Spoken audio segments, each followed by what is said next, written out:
Nang makita ni Jesus ang napakaraming tao, umakyat siya sa bundok. Pagkaupo niya, lumapit ang kanyang mga alagad at siya'y nagsimulang magturo sa kanila. Pinagpalang mga taong walang inaasahan, kundi ang Diyos, salagkat kabilang sila sa kaharian ng langit. Pinagpala ang mga nagdadalamhati, sapagkat aalibin sila ng Diyos. Pinagpala ang mga mapagpakumbaba, sapagkat mamanahin nila ang daigdig. Pinagpala ang mga may matinding hangarin, na sumunod sa kalooban ng Diyos, sapagkat sila'y bibigyang kasiyahan ng Diyos. Pinagpala ang mga mahabagin, sapagkat kahahabagan sila ng Diyos. Pinagpala ang mga may malinis na puso, sapagkat makikita nila ang Diyos. Pinagpala ang mga gumagawa ng paraan para sa kapayapaan, sapagkat sila'y ituturing na mga anak ng Diyos. Pinagpala ang mga inuusig ng dahil sa kanilang pagsunod sa kalooban ng Diyos, sapagkat kabilang sila sa kaharian ng langit. Pinagpala ang mga nilalait at inuusig ng mga tao at pinaparatangan ng lahat ng uri ng kasamaan na pawang kasinungalingan ng dahil sa akin. Magsaya kayo at magalak sapagkat malaki ang inyong gantimpala sa langit. Alalahanin ninyong inusig din ang mga propetang nauna sa inyo. Kayo ang asin ng sangkatauhan. Ngunit kung ang asin ay mawala na ng alat, paano pa ito mapapaalat muli? Hindi ba wala na itong kabuluhan? Kundi ang itapon at tapakan ng mga tao. Kayong ilaw ng sanlibutan.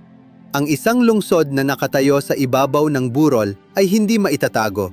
Walang taong nagsisindi ng ilaw at pagkatapos ay inilalagay yon sa ilalim ng bangga. Sa halip, inilalagay yon sa talagang patungan upang matanglawan ang lahat ng nasa bahay.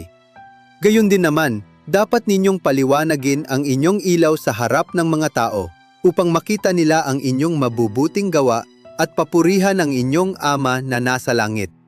Huwag ninyong akalaing naparito ako upang ipawalang bisa ang kautusan at ang mga propeta. Naparito ako hindi upang ipawalang bisa ang mga yon, kundi upang tuparin. Tandaan ninyo, maglalaho ang langit at ang lupa. Ngunit ni isang tuldok o kudlit man ng kautusan ay di mawawalan ng bisa hanggat hindi natutupad ang lahat. Kaya't sinumang magpawalang bisa sa kalit-liitang bahagi nito at magturo ng gayon sa mga tao ay magiging pinakamababa sa kaharian ng langit. Ngunit ang sumusunod sa kautusan at nagtuturo sa mga tao na tuparin, yun ay magiging dakila sa kaharian ng langit. Sinasabi ko sa inyo, kung ang pagsunod ninyo sa kalooban ng Diyos ay tulad lamang ng pagsunod. Narimig ninyo na sinabi sa inyong mga ninuno, huwag kang papatay, ang sinumang pumatay ay mananagot sa hukuman. Ngunit sinasabi ko naman sa inyo, ang sinumang napupuot sa kanyang kapatid ay mananagot sa hukuman. Ang humahamak sa kanyang kapatid ay mananagot sa kataas-taasang kapulungan ng mga Hudiyo.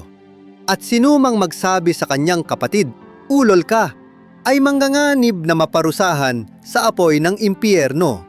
Kaya't kung mag-aalay ka ng handog sa dambana para sa Diyos, at naalala mong may sama ng loob sa iyo ang iyong kapatid, iwan mo muna ang iyong handog sa harap ng dambana at makipagkasundo ka sa kanya. Pagkatapos, magbalik ka at maghandog sa Diyos.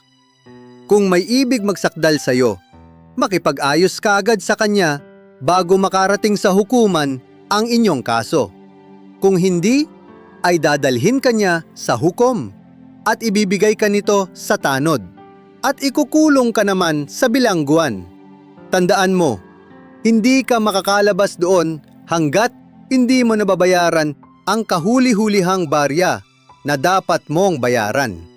Narinig ninyong sinabi, huwag kang mangangalunya.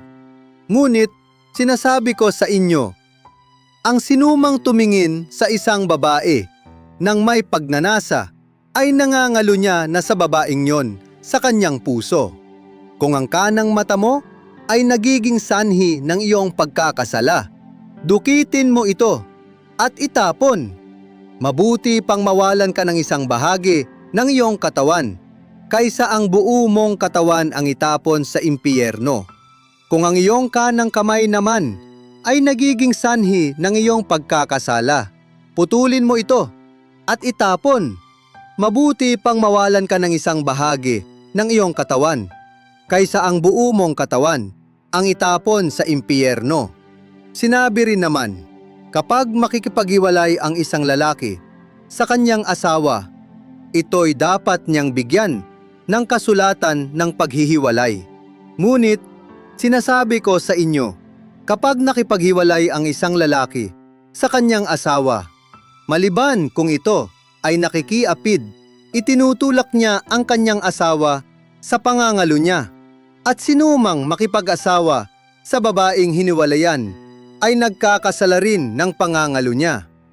Narinig din ninyong sinabi sa inyong mga ninuno, huwag kang susumpa ng walang katotohanan. Sa halip, tuparin mo ang iyong sinumpaang panata sa Panginoon. Ngunit, sinasabi ko sa inyo, huwag kayong manunumpa kapag kayo'y nangangako. Huwag ninyong sasabihing, saksi. Narinig ninyong sinabi, mata sa mata at ngipin sa ngipin. Ngunit sinasabi ko sa inyo, huwag kayong gumanti sa masamang tao. Kung sinampal ka sa kanang pisngi, iharap mo rin sa kanya ang kaliwa. Kung isakdal ka ni Numan upang makuha ang iyong damit, ibigay mo ito sa kanya pati ang iyong balabal. Kung pilitin ka ng isang kawal na pasanin ang kanyang dala ng 1 milya, pasanin mo yon ng 2 milya. Bigyan mo ang nanghihingi sa iyo at huwag mong tangihan ang nanghihiram sa iyo.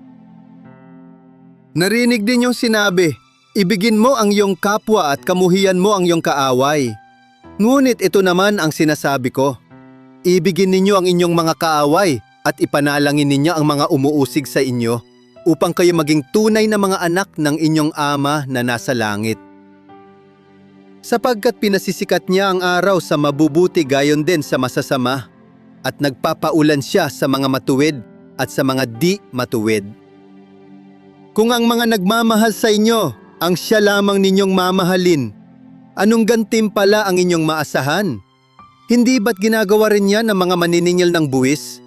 At kung ang mga kapatid lamang ninyo ang inyong binabate, ano ang ginagawa ninyong higit kaysa iba?